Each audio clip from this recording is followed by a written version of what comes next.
it's ready. It's ready. Hi everyone. I'm taking a Torah scroll from the Ark so that we can take a close look at it. So today's topic is how to do an Aliya to the Torah, but I think it's important and fun to learn about the Torah itself as part of that. So as you can see, the Aron HaKodesh is open. This is the Holy Ark. And we have 7 of our Torah scrolls are in the Ark. 6 of them look like our traditional scrolls, and one of them is a traditional Ashkenazi scroll. The scrolls are all identical in terms of the content, including the Sephardi one, which is right in the middle, and it's custom that the Sephardi scroll is read in that position, standing up. So you just unlatch the box and open the two sort of parts of the cylinder, and inside on spindles is the Torah, and you just read across as you normally do with the Torah scroll, instead of having it lay down on the amud. Did you notice that your finger went from left to right? Well, I kind of went backwards and forwards because you couldn't tell what the direction was. But yes, I am cognizant. I'm also facing the other direction, so you know. Okay, so what I want to do is we're going to sort of take this around. So this is what this is for, to answer your question. This holds our Torah scrolls. So does anyone know how many Torah scrolls you need to own to operate a synagogue? 3. Yes. So what are the 3 that you need? Do you know? Okay, so that was just a guess? That's a guess. Okay. Random. So you need... Because Jews only have one God, you see, so everything else is added. Everything else is added, right. Okay, so yeah, a synagogue needs 3 Torah scrolls to run smoothly. And the reason that is because we in a service, don't literally scroll around, because it's considered a tircha de tzibur, to take a burden on the congregation, to take the congregation's time to roll between sections that you need. So what that means I'm saying is that you need a maximum of 3 sections of the Torah for certain occasions. You need the regular readings, either weekday or Shabbat morning. You need 1 scroll to read the weekly portion. Okay. When it is Rosh Chodesh, you need a 2nd scroll, and actually I've taken out a scroll that's a holiday scroll, Rosh Chodesh scroll. Rosh Chodesh is the beginning of the new month, and there's a separate reading. So when Shabbat coincides with Rosh Chodesh, then you read first from the main scroll the 7 main aliyot, and as the maftir aliyah, the extra or the closing aliyah, you read the reading from a different parsha, Parshat Pinchas, which contains all the instructions for the sacrifices in the temple of that day, of Rosh Chodesh, or of the holidays. Each of the holidays are listed, and so you read that appropriate portion. So now we have 2 scrolls.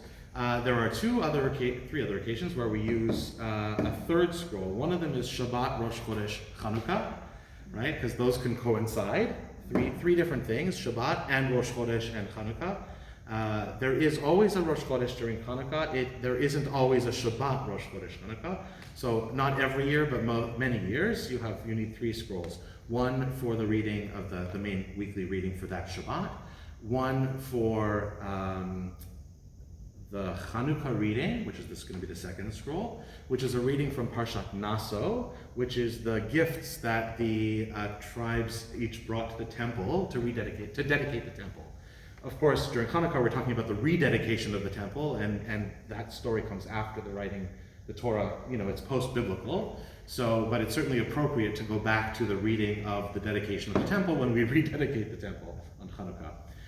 So that's the 2nd reading, and then Rosh Chodesh, the reading that we mentioned before. And also you need 3 scrolls on Simchat Torah, because you have a reading, the main reading, and you have the reading for the end of the Torah scroll, and you have the reading for that's still the same Torah as number 1, because you're reading the last parsha.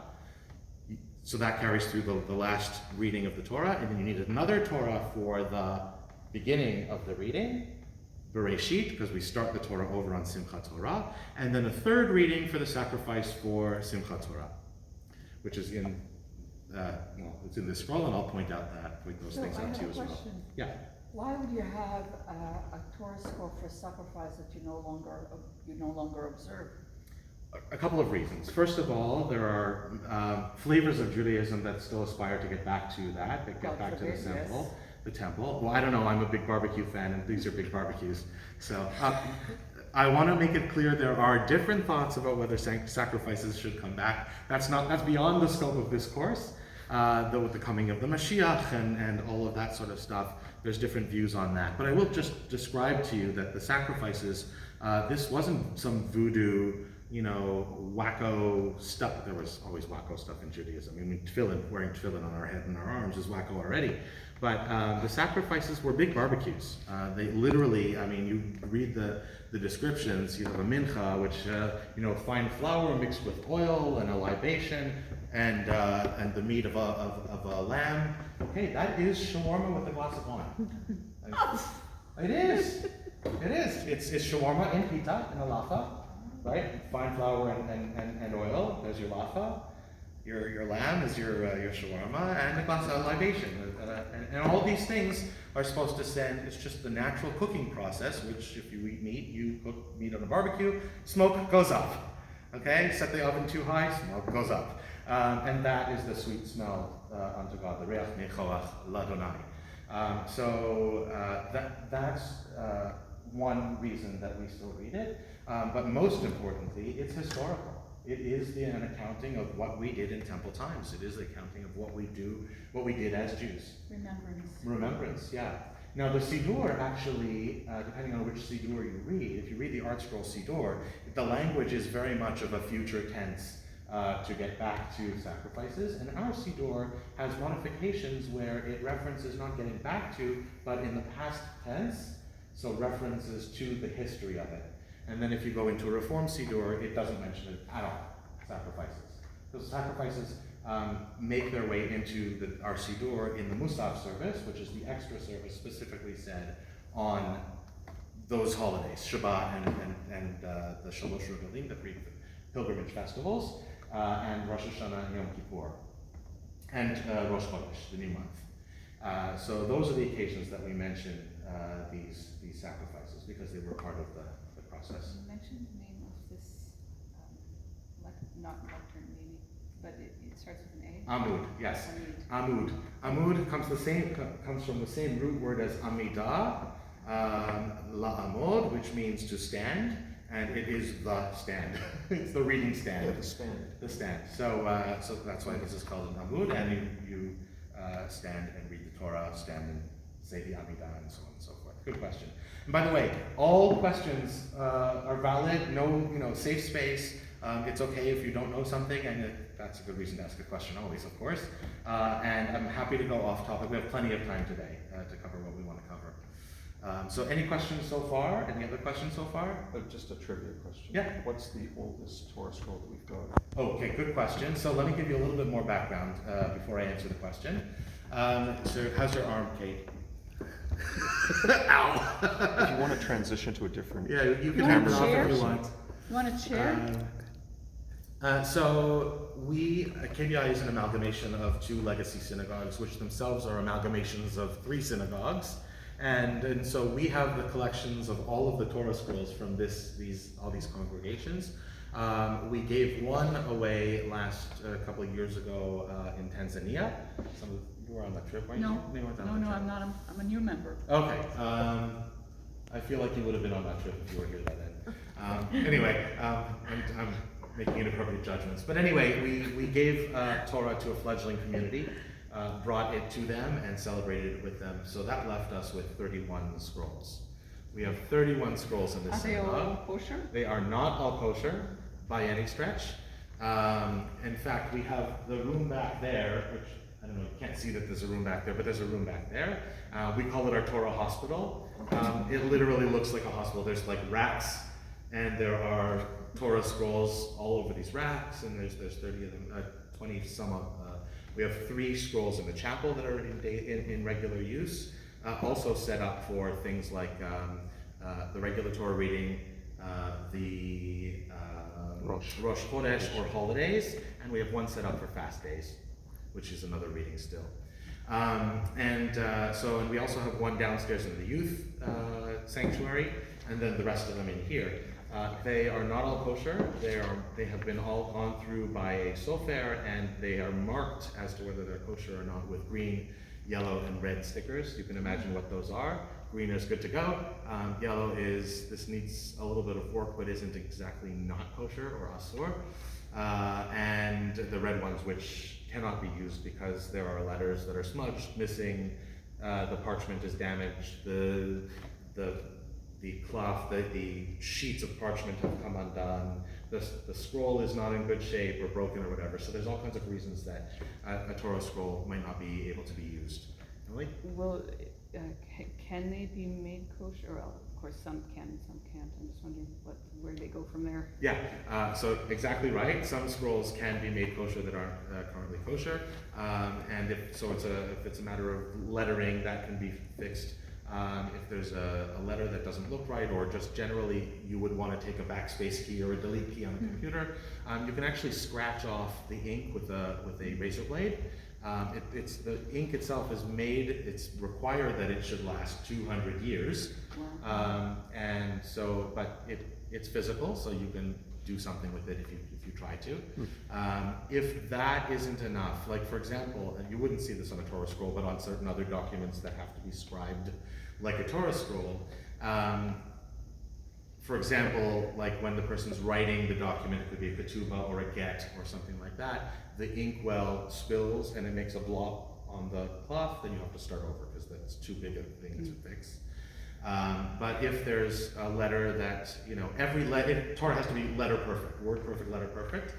And so if a letter is damaged or might not have been written well to begin with, such that it's touching another letter, then you can scrape it off, rewrite it, let it dry. If that's too much and you have a section that's, for example, like just maybe something spilled on it, and you've got a section, that's just no good anymore, you can actually cut out the cloth, put another cloth underneath, and essentially glue it with the right materials. There's halachically approved adhesives. Really? And rewrite that section. If that doesn't work, you unsew, that's not a word, right? You remove the stitching from the two pieces of that piece of parchment, which is going to be about that big, right? And replace it with another one and rewrite that piece of parchment. So there's a number of different ways of fixing a Torah scroll. You know what, I'm going to pause. I didn't answer the question yet. What's our oldest scroll? It's hard to tell, but I think it's something on the order, it seems to be something on the order of only 80 years or so. Certainly the ones in certain... Like, were they all written in North America? We don't know. Some of them, the origin is unknown because they came from places, these dilapidated synagogues that weren't even in service when we received the Torah scrolls. We don't know where they all came from because they have to, like gemstones or whatever, where you have them certified and you can tell certain things about them. One thing you can't always tell is where it came from. What we do know is that we don't think we have any scrolls that come from like the old country, where you can tell that scrolls written in Eastern Europe pre-Holocaust, those scrolls don't have as uniform a look. In other words, columns might be right justified, not full justified. So you get scraggly ends of lines. Okay. Nowadays, more modern scrolls, not only are they more, formal, and by the way, also, none of our scrolls show this, is what I'm trying to say, so I can't even show it to you. Sometimes to make the lines uniform, they'll stretch out long letters like a resh or a lamed, and it's kind of hard to read. Nowadays, they practically use computers, where they'll shine an image of the text and the sofer can literally trace it in. Obviously, they're trained in calligraphy, but it keeps everything. And there's standards to where every letter will lie, such that you open an electronic tikkun like Trove Trainer or the Katav Tikkun, which is the book from which you prepare to read Torah. The layout will be identical. So that you don't have to, when you memorize it, because you essentially have to memorize your Torah reading, all the text will line up on the same lines, the same places in the lines, which is a memory aid. We don't have any scrolls that match the modern tikkun, so that tells me And we've been doing that for about 30 or 40 years. So that tells me that we have no scrolls newer than 40 years old, and we likely have no scrolls older than about 80 years. That's the forensics that I can. So with that system, it lessens the likelihood that a scroll or a scribe will have issues in copying the letters properly.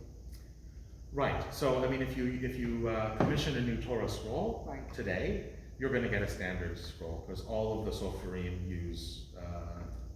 in Israel and North America are using the new standard. What's the cost of a scroll? Okay, so that's a great question. Before we answer that question, let's put the scroll up on the table so we can get a closer look at it, and that will help us sort of understand what's going on with the price, with certain other elements, how it works. By the way, I have turned on the live stream, so it's doing a recording.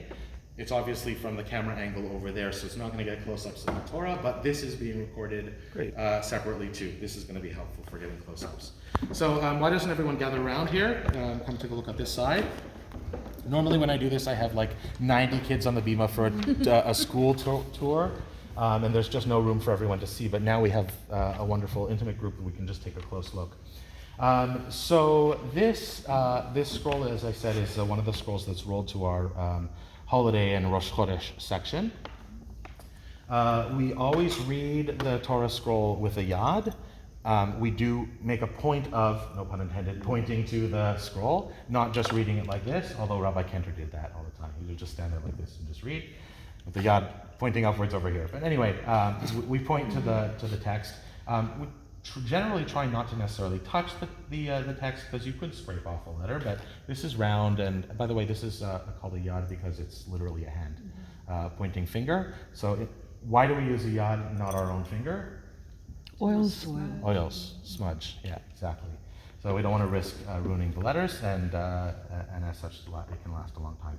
So you can see here a cloth. A cloth is a page of parchment. I'm just going to roll this out a little bit. So here's one side of the cloth, and there's the other side. So you can see it's about this wide in this Torah. Some of them can be wider, but this is not paper. This is parchment. So these rips aren't a problem? These rips here, no, as long as Yeah. so no, so that actually is not Very a bottom of the page. yeah, it's not actually a problem because it's not ruining the text. As long as it's not touching the text, it's still kosher. It's not the prettiest, so you might want to think about that. But this is very hard to deal with because you'd have to take one of these like Band-Aid-like pieces of parchment, use that adhesive, stick it on. It's going to be uglier than it is right now. But can you use it it won't- because Yes. of the adhesive? Like, what is the adhesive made of? I don't know. Oh, It's probably just glue from a kosher animal. okay. Yeah. So what is this? Where does this parchment come from? Any guesses? A cow or a goat? Yeah. So goat is too small. Oh, Yeah, you got to use a cow. Got to use a cow. This thing here. Does anyone want to venture what that is? Is it a hole? It's a little hole, but what is it? Why is it a hole? Why is there a hole there in the middle? Oh, of do you find the parsha that way? Nope. For drying it? It's not a siman muvchak. It's not a sign of any kind. This To is hold it when it's a drying it? very natural hole that occurs. It's actually a vein. Oh, Oh. Yeah, it's a vein that would have gone through the skin at some point. This is a piece of parchment. So kind of gross, right? Sorry for the vegans oh among my us. God! Oh my God! Vegetarian way of There this? is not. It's not possible, No, right? it's not possible. It's Look, not possible. In I have- Judaism, they say whatever, Judaism. whatever medicine you need to take, you take it, and if this is medicine, you take it. That's true. That's exactly right. That's exactly the philosophy. That it makes no apologies for Yeah. using this cloth, which is the way it's been done since the first Torah scrolls. I wonder if in the future, because now they're experimenting with replicating cells in the lab, so it's not exactly from, but it is an animal, if that might be approved for kosher parchment one day in the future, but I don't know. I won't say no. Yeah. But unlike like the meat that they're working on Right. producing, which is very optional, you do not have to eat meat. Yes. In Judaism, you do have to read Torah. Right. So my guess is that it will take a lot longer for them to go to that tshuva, Yeah. that responsum, than for the meat. But I Right. won't say it's impossible. You never know. Impossible Torah. Impossible Torah. I like that. That's fantastic. You Iris. open the Torah Yeah. in the middle of somewhere. Yeah. How do you figure out where it's at? Okay, so a number of ways. Certainly a familiarity with the order of the prayers. But I will tell you that one of the main keys is that, first of all, you can use a reference text. So if you open a Chumash and you can look at the table of contents and you could see that it's this reading is in this book of the Torah, and it's in this order of parshiot, the verses, the portions, right? So what you can do first is you can scroll to that book, and it's very clear. So the books are Very clear, very clear. I'm going to show you one. Just have to remember to put the book back afterwards. Afterwards, I would be interested in hearing what, like, each scroll is prepared to, like, you mentioned which, this was for Rosh Chodesh Yeah. and something else.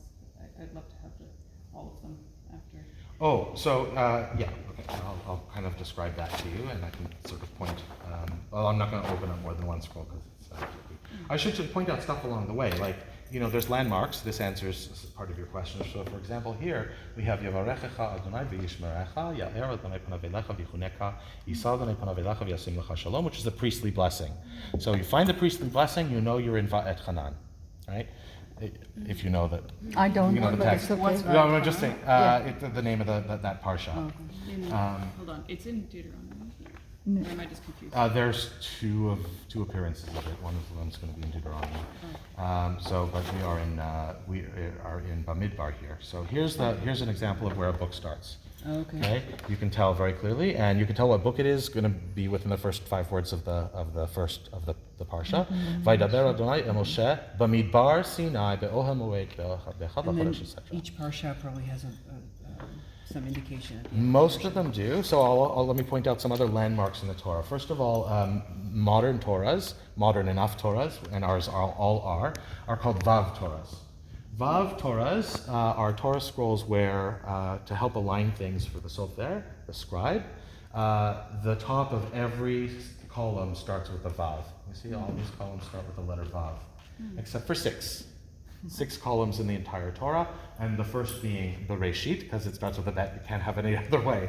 Bereshit bara Elohim, right? In the beginning, God created the heavens and the earth. And apparently, in the beginning, God did not create the letter Vav. So just the letter bet to start with. Is that Saudi okay? It is borderline, but so the way you can tell is, first of all, don't look too close. If you're looking from back I from- didn't really. I know, I'm not telling you don't look close. No. I'm saying- I mean, I'm just saying I didn't really see there was a problem there. Right, so it's close enough. Yeah, I would fix that one if we were doing a run through the scrolls. The thing that you do is you call up a young child who knows how to read Hebrew, and you ask them to read the word, or just tell you what the letter is. If a 3-year-old can identify the letter, it's probably clear enough, right? Well, I can read it what you do. upside down. So. Right, exactly. So that word is betzeto, right? On their Exodus. So what's the Or it is. Vav rule about? It's a layout rule. It's not so hard to do because many words start with Vav, but it is a piece of layout that does standardize certain things, right? It forces you to make sure that you finish one page with this letter and start with a Vav, so it helps. It's like a landmark, and if you're writing a Torah scroll, you need these landmarks to sort of guide you. So how do you then find your portion? Well, most portions, with the exception of, for example, like Miketz, which the word starts right in the Miketz, Miketz, yeah. starts right in the middle of a column, and it's buried, and it's hard to find, and it's wordy, and there's no paragraph markings in the paragraph. You could see that there's open. These are called open paragraphs. There's also closed paragraphs, which, like this, for example, is a new paragraph, but it's got more text on the same line, so it's got that space you can see. So those are paragraphs, just like when we write in English or French or whatever. So Bereshit, Miketz, I don't remember what all Okay, the that's other okay. 4 are. Yeah. So those paragraphs could be the start of a parsha, or they could just be in the middle of the parsha. Yes. So you kind of have to know, use a reference book and see what the first few words of the parsha are, and then look for those words. Now, if you get more experience, you know that the beginning of parshiot usually have an open paragraph, not a closed one, right? So you're looking for, so I would scan these. So for example, here, I'm just going to scroll on.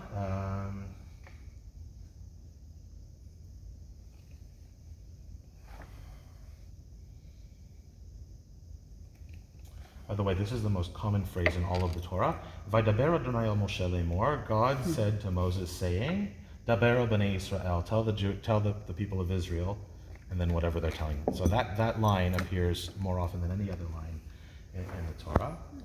If you read the Torah like the way it is here, without making any mistakes, but not using the trope, can you do that? Yes, you can. The trope is less important than reading the words perfectly. You have to read the words perfectly.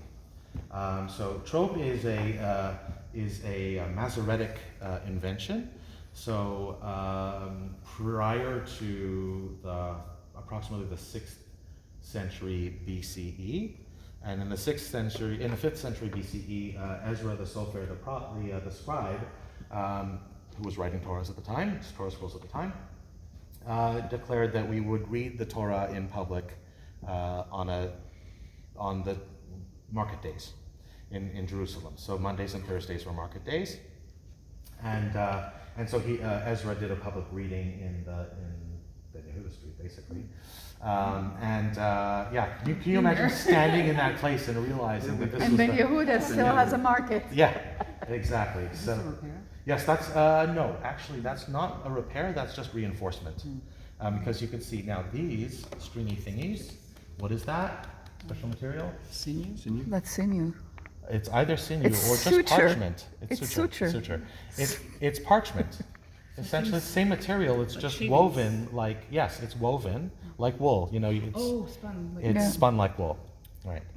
So these are there, and then you just reinforce the edges so that they don't fray and so forth with this is what I call the band-aids. I just love the sheen, which is Yes. sheen of use. That's correct. Oh, that's probably oils, because you can touch the backside of it. Okay. You know, and sometimes you do need to. So I'm just going to scroll on here and give you some other examples.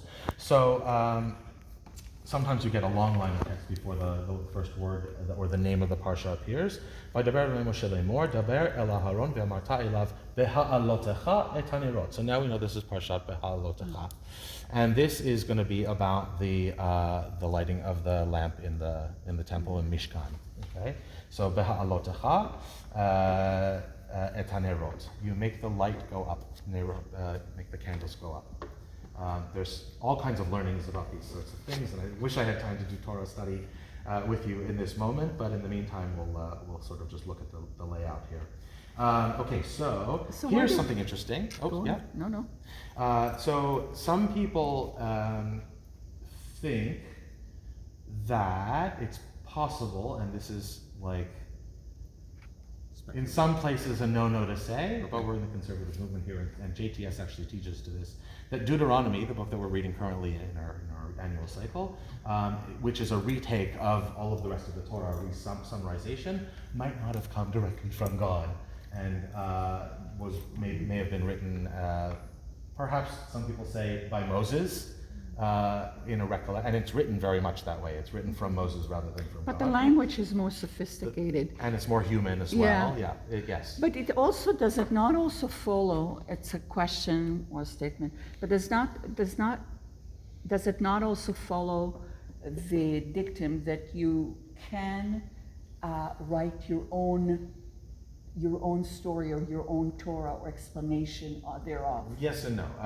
No. So Torah, there's an expression that says you're not allowed to add anything or take anything away from it.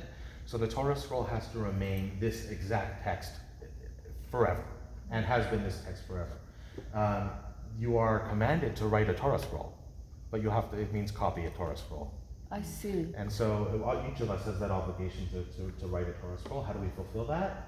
We hire a sofer, or we get involved in a project where they're already writing a scroll, and they'll we have usually leave some letters to complete together. I know you have deep Constitutional pockets.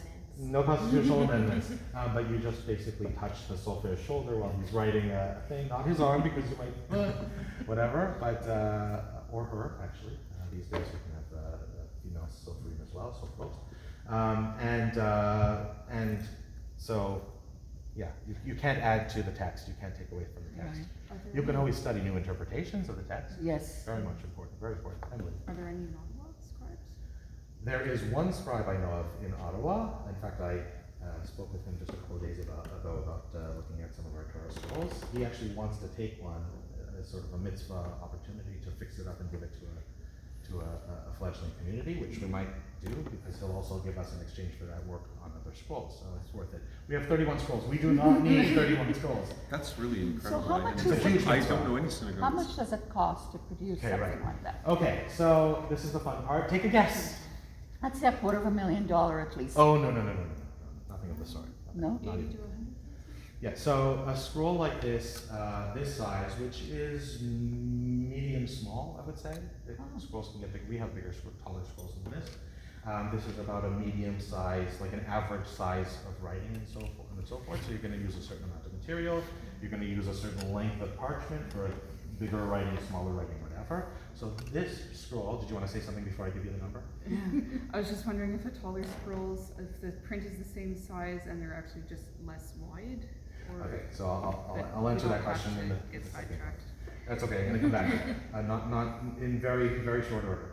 So a scroll that is pretty much average like this one is going to cost, in Canadian, well, US dollars, I'm more familiar with US dollars, because most of the scrolls are written in the United States these days. They have a few still framed in Canada. This is going to be something on the order of $70,000 to $80,000 Canadian, on the order of that. Now, answer Emily's question, you get a bigger scroll, which is basically going to be a taller scroll, to keep the columns the same, that means you're doing proportional, right? So if you're doing a taller scroll, you're also doing a longer scroll. Oh, so there's the same amount of text in each column? There should be. Regardless of the height? Certainly if you're doing commissioning a new scroll, you're using the fixed standard, every letter has a certain place. And so yes, that means it's going to be proportional and the number of columns is identical, and the text, if it's going to be bigger, is also going to be wider. Are they all the So- same size? No, we have slight variations. We have Okay. slightly taller ones and And then there's the additional cost of like the crown and like the yeah, cover up. that's all. Yeah, the mantle and the belts and the silverware, all of that's separate. So if you have a bigger scroll, let's say it's we have one that's about that tall, and it gets much thicker at the end here. The spindle is actually a little bit wider. So at a guess, how much does that one cost? What's that? I was gonna say harder to do, have that. Yes, it is.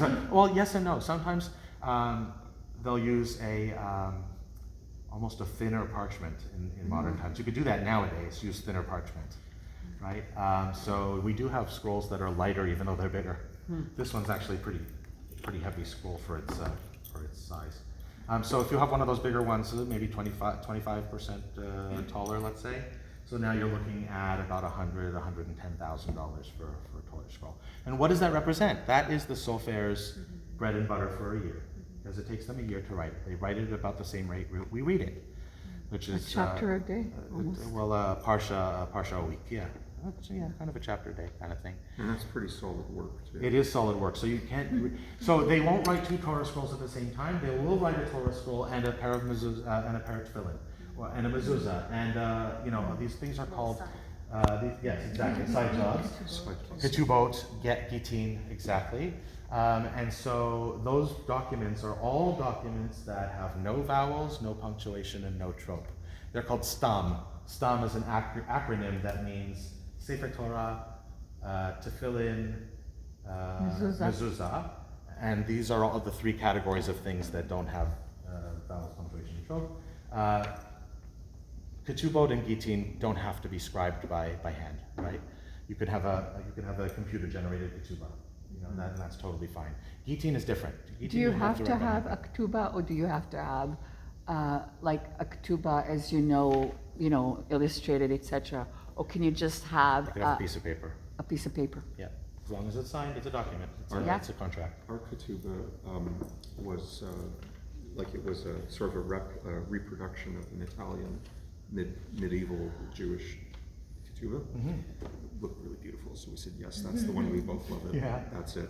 But Rabbi Garten did write like, in addition to his own name signing it, so he wrote in some things in Hebrew, like with a I'll tell you what that is. Okay. It's a little bit off topic, but I'll tell you. a calligraphic script.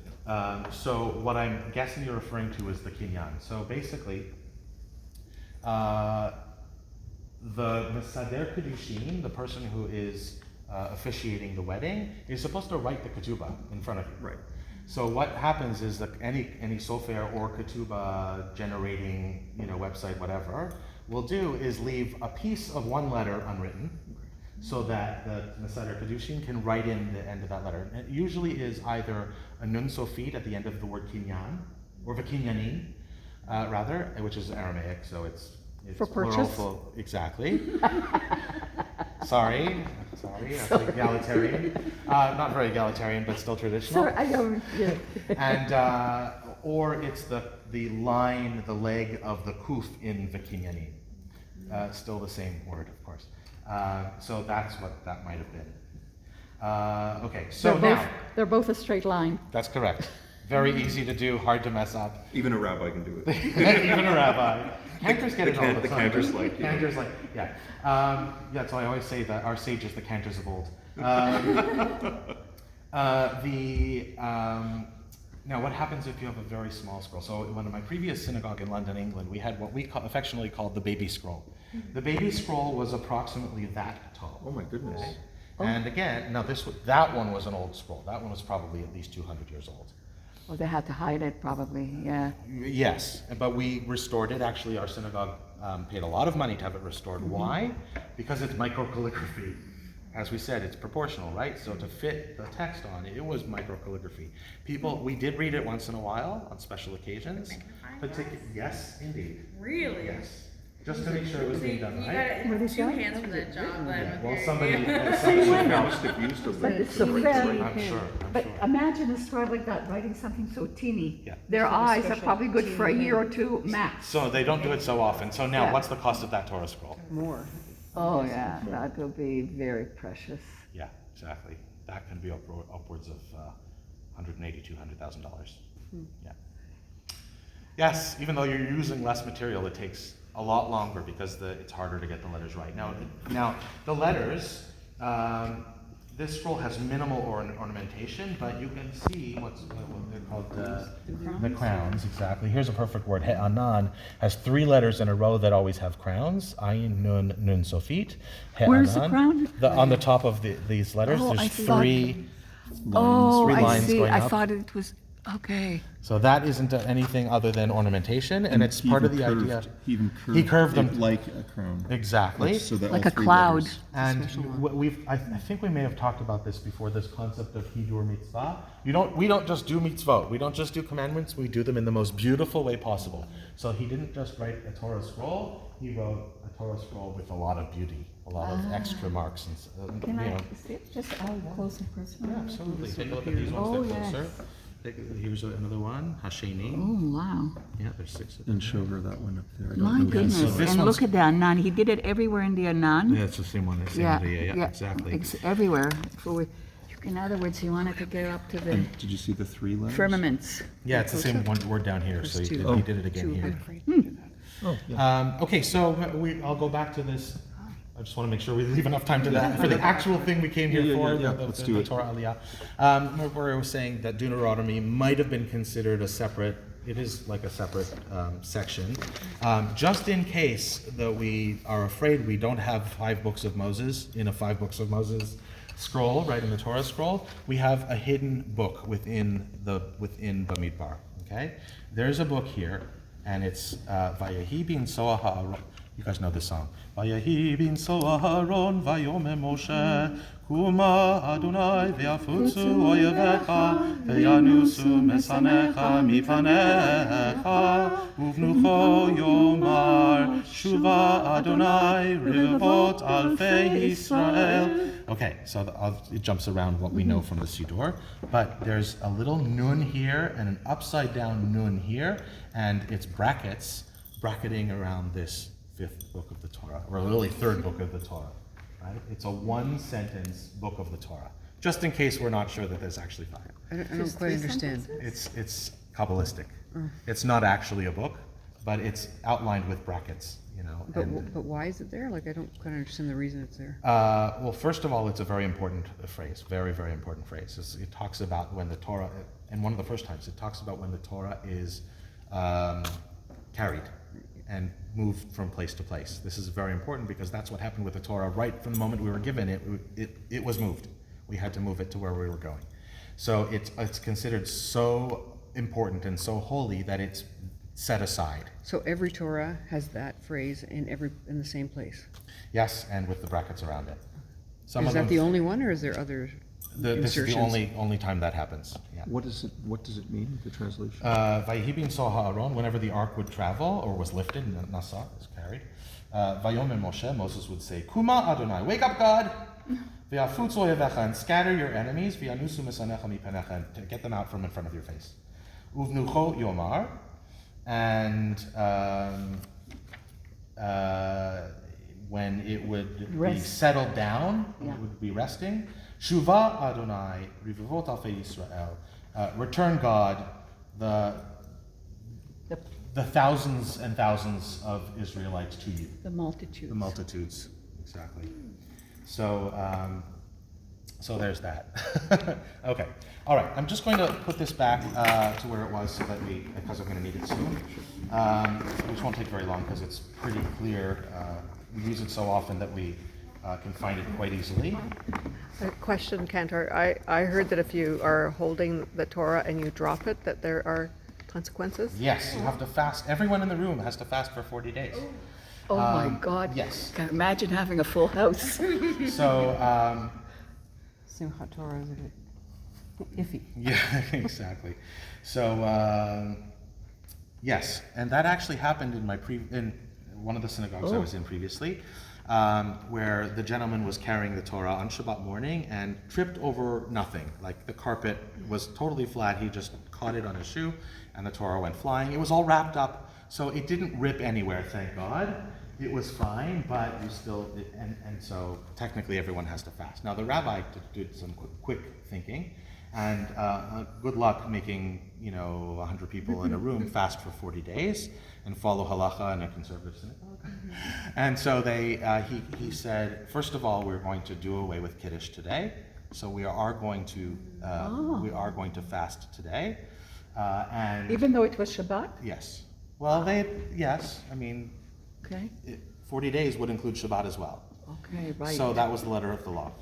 What he said was, everyone needs to make a donation instead of 40 days fast. Okay, so they did one fast meal symbolically, all of them. Correct. And then to make up for the remainder, it was in lieu of fasting. Exactly It's right. one way to have, And they raised $25,000 in one one day. way So to about have a 30 fun years fasting, okay. And that $25,000 went to the creation of a new Torah repair fund.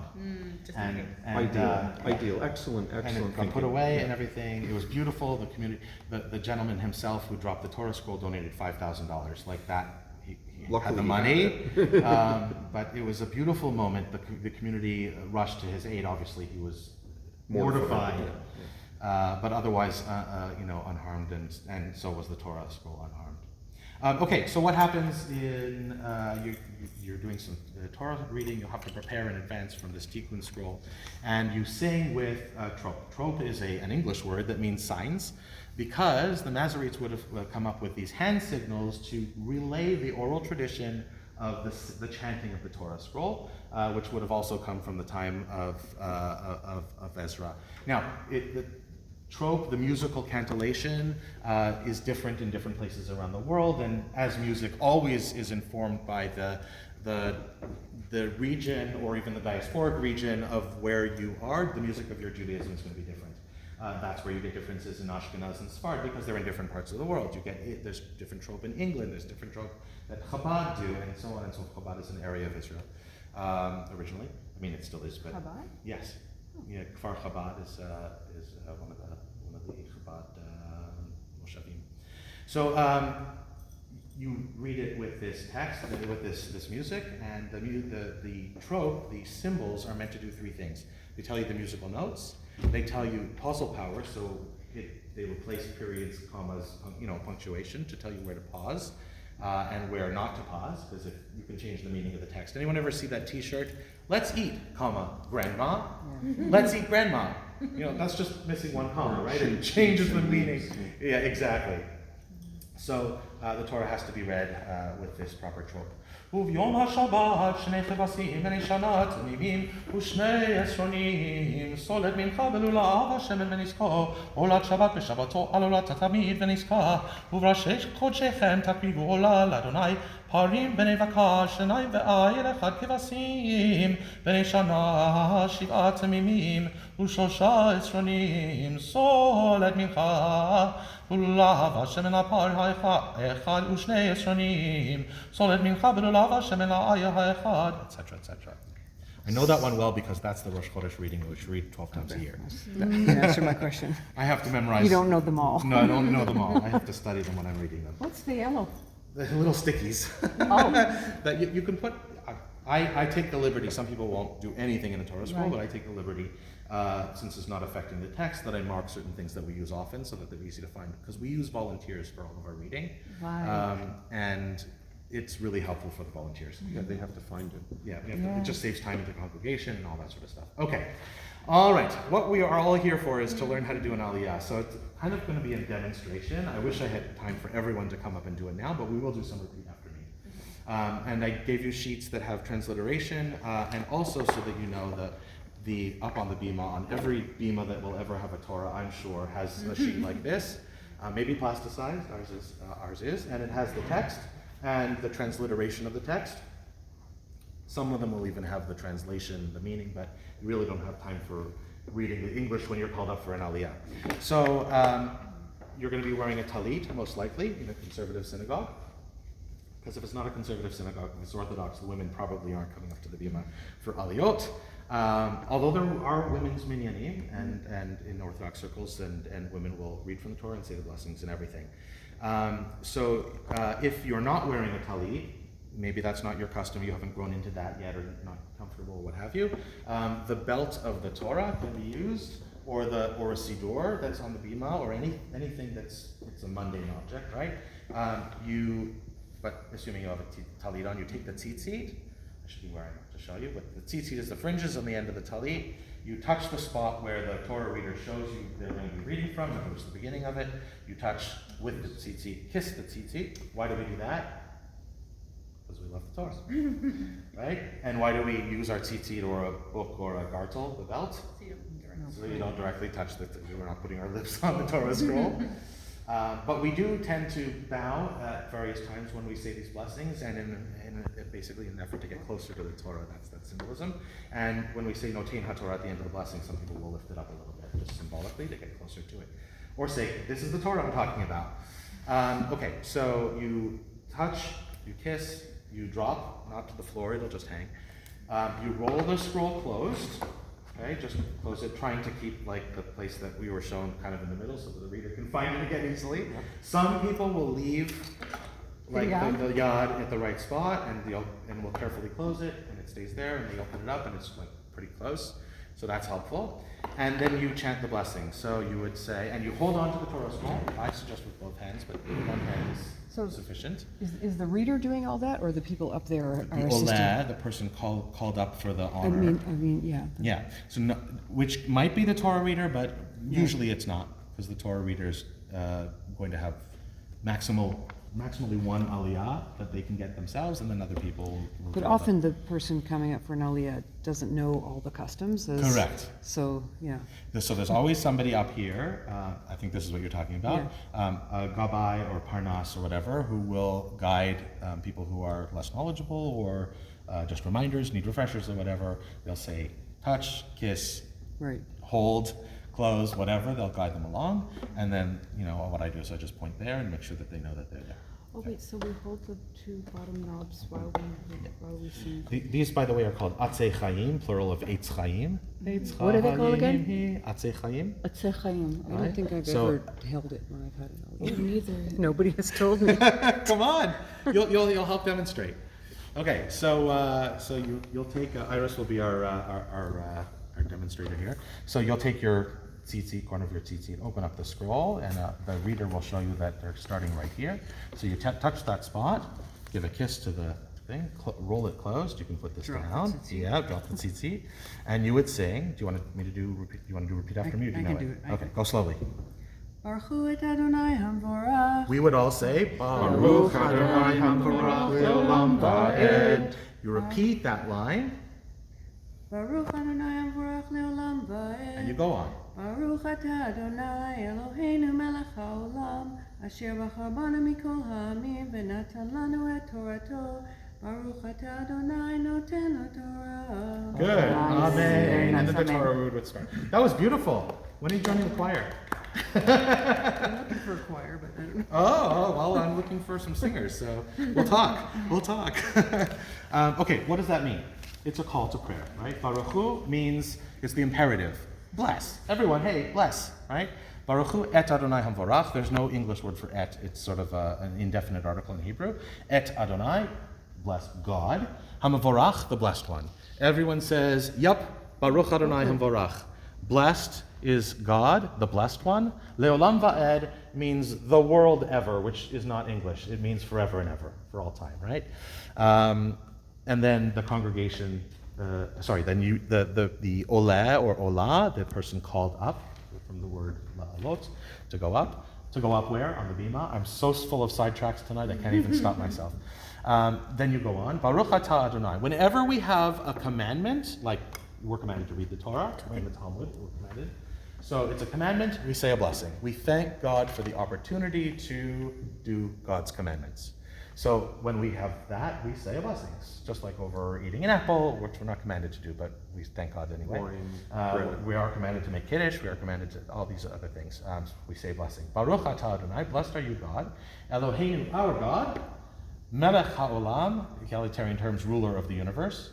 Asher bachar banu, who chose us, in us, but us, chose us, mikol ha'amim, from all of the nations, v'natan lanu et Torato, and gave us God's Torah. It's kind of plays with tense, right? Talks to God and then talks about God. That's okay, it's poetic. V'natan lanu et Torato, and gave us God's Torah. Baruch atah Adonai, blessed are you, God, noten haTorah, giver of Torah. Okay, so that's the blessing. It says right here, after the reading of the law, so the person will read the Torah scroll, and get to this ending spot here, and Iris will come back, and because you'll be standing here holding the Torah scroll. Oh, that's important. After your blessing and the Torah reader is reading, you hold on to the scroll. You can use your left hand if it's easier, and you're off to the side kind of thing. You'll see them finish. You take your tzitzit, or whatever, touch that spot, give a kiss, roll the scroll closed. You're supposed to follow as best you can, right? Yeah, if you can follow along, but it doesn't have to be in the scroll. You can look on with the gabbai who has the chumash open to with the vowels and the tropes and everything, and then you say the bottom one. Baruch atah Adonai Eloheinu melech haolam, asher natan lanu Torat emet, v'chayei olam nata b'tochenu. Baruch atah Adonai noten LaTorah. Amen. Very good. So that's fantastic. By the way, this melody is specifically meant to be simple, and it's tribal, and it's considered a Misinai melody. Misinai means really, really old, like as old as the hills, or the hill. So there's no alternative melody for this? Oh no, there are. But I mean in conservative or Orthodox? Or Ashkenazi. It's more Ashkenazi, Sephardi. I see. Yeah. Okay, so there's a Sephardi. Actually, in England, they have this. This is an interesting custom because I was in England, so I kind of knew this, learned this, and needed to know this to teach it. But there was a version for B'nai Mitzvah kids specifically, and then this tune that we do for once you're after your bar mitzvah. Baruch hu et Adonai ha'mevorach. Baruch Adonai HaMevorach leolam va'ed. Baruch atah Adonai Eloheinu melech haolam, asher bachar banu mikol ha'amim. More melodious, celebratory perhaps. Just fun to note. What does this ending blessing mean? This is one of only few places where we do a blessing both before and after. One of them is when we eat food, we say Ala Mechia or Birkat HaMazon, depending on what food we've eaten. We bless after, before, and after. And Torah reading is one where we bless before and after, and Haftarah is one where we bless before and after. There are not many others other than those. Baruch atah Adonai, blessed are you, God, Eloheinu, our God, Melech HaOlam, ruler of the universe. Asher natan lanu Torah emet, who gave us God's Torah of truth. V'chayei olam nata b'tocheinu, is a very poetic way of saying, and instilled it in us for our sake, for our lives, like that we should have it for the rest of our lives, right? We're connected with it for the rest of our lives. Baruch atah Adonai noten Torah, blessed are you, God, giver of Torah. Okay, that was really wonderful. Yeah. Have you had an Aliyah on the Bima? Oh, yeah. I've had an Oh, you Aliyah. did recently. I saw you. Recently? No. No? Here, last time I had an Aliyah was last Rosh Hashanah. Oh, okay. Well, it's time to change that. But also she has haven't experience been- with her kids. Ah. Who were Well, all no, bar before mitzvah that. and bat mitzvah. Okay. Much Okay. before that. That was really good. And so you will, on the Adult B'nai Mitzvah webpage, you have the materials that I give to B'nai Mitzvah students. So you have a printout of this. It may be a different version of this, but you've got the text. You've got an audio file for both before and after. And I will upload both the live stream recording and this recording. Thank you again, Kate. Your arms must be exhausted. And we have 1 minute to go, so do we have any other questions? I forgot about the custom of like the person who does Aliya is holding it for you, because last spring I was doing a parsha at my fiance's mom's congregation, and his uncle who came straight from Jerusalem, I didn't know was doing the blessing for me, and like when he was holding it and I was like doing my parsha, I'm like, what are you doing here? Like that's like what was in my mind the whole time. I'm like, why are you standing right next to me as I'm like doing it? But He was singing it while you were singing? no, but Oh. he was like holding it like you're supposed to, Yeah, right? oh. Like he was like, Oh, you waiting. wondered why he was And I still was there. like, why are you still here? Like I was like, oh my god. Like, Because he's supposed to so you're be. being nosy, yeah. But That's very funny. now I realize, oh yeah, that was. He wasn't really being creepy. He Yeah, was he just was- doing it. He was Yeah. doing the tradition. There's also Yeah. the custom that the person who has the Aliyah has to stay up for the next Aliyah. Yes, so that's very good. Thank you. I love it when students do the next thing, say the next thing. No, it's great. I thought you were done. I might have forgotten too, so you never know. I always encourage you. Yes, so after your Aliyah, you slide over here and you follow along with a gabbai in the Chumash. And the reason for that is that we always approach the Torah as quickly as we can. So you always take the path up to the bima that's shortest, within reason. And, you know, if you have to take the ramp for medical reasons, then take the ramp. It's farther away, whatever, it doesn't matter. But you always want to rush to Torah, and you always want to linger leaving Torah. So you stay, you hang out on the bima for an extra aliyah. And then you take the longest path back to your seat. Right, I didn't know that. yeah. Is that because you? Not everyone does it. I had seen people don't doing want- that, but I didn't know what they were up to. Is it because you don't want to leave the bima empty? No, you don't want to. You love Torah so much that you want to stay near it, literally Okay. physically near Torah. it. Yeah. No, It's not about the Yeah, not stage, which Right. is essentially just It's a just the platform. holder, okay. I twist this to make it tighter. That's all. Some people ask that, because it's gotten so loose over the years that it doesn't really hold it together. This does that quite well. Good. What else? Anything on your minds? How many people have had an Aliyah before? Sometimes it's just a refresher. Okay, so yeah, most of us. That's good. If you haven't and you want one, please let me know. Practice a little bit. We're certainly going to do these things at the Adult B'nai Mitzvah on February 10th, but you do not have to take a Torah Aliyah if you don't want one. There are other jobs to do.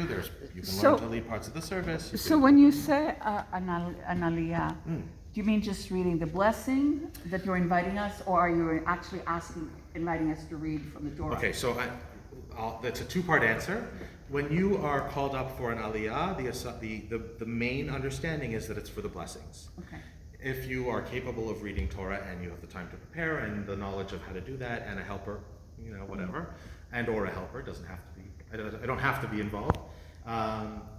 Then you can read, and in fact, for the Adult B'nai Mitzvah, one of the jobs that will be available, certainly because we will have just spent 12 weeks learning Torah trope, and then some time after after that, before the adult b'nai mitzvah, not much time, but some time, you have the opportunity to learn a short Torah reading, and it can be as small as 3 verses, and we're going to be happy to divide it up so that people can do a length that's reasonable for them. Bless you. Poor Kate. Holding the camera and sneezing. Yes, so to answer the question, it's an Aliya or an Ola or an Ola. It means come up on the beam, go up on the bima and say the blessings. Yeah, Aliya is to go up to, and it's like when you go, if you move back to Israel as a Jew, you're making Aliya. You're making Aliya because you're going up in holiness and where you live, right? Not these days. Okay. No, but I'm saying it's That's, the same word. that's the topic of another class. It was hinted at yesterday, but it's okay. Yeah. Good. If anyone has any questions, or while you're looking at the material and you want to ask anything, you know where to find me. I'm always all ears. Make sure that you come to synagogue and see this in action, right? Every Shabbat, you're going to see this done 8 times, right? Because there's 7 aliyot. So every parsha has 7 aliyot? Sort of. Every Shabbat, you read 7 aliyot. It's kind of a human,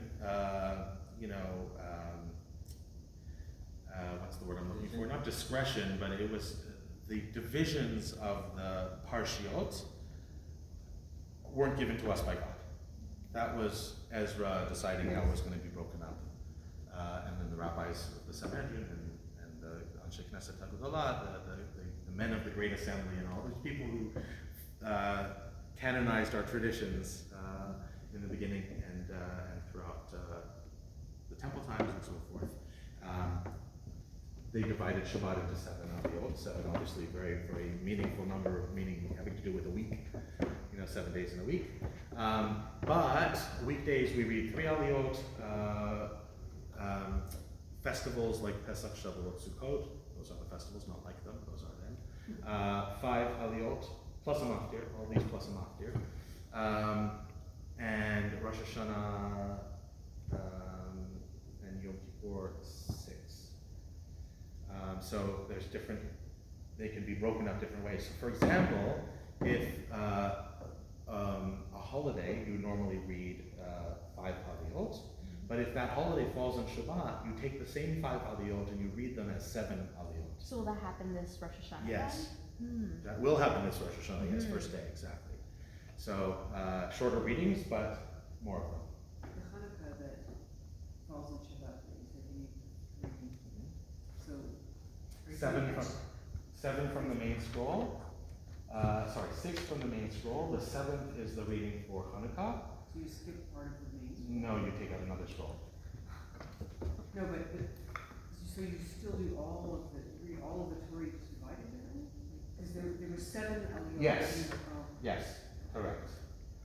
So you have to read the same material that's needed for all of that Shabbat. Then you read from another scroll the 7th Aliyah. So basically you're squishing 7 into 6.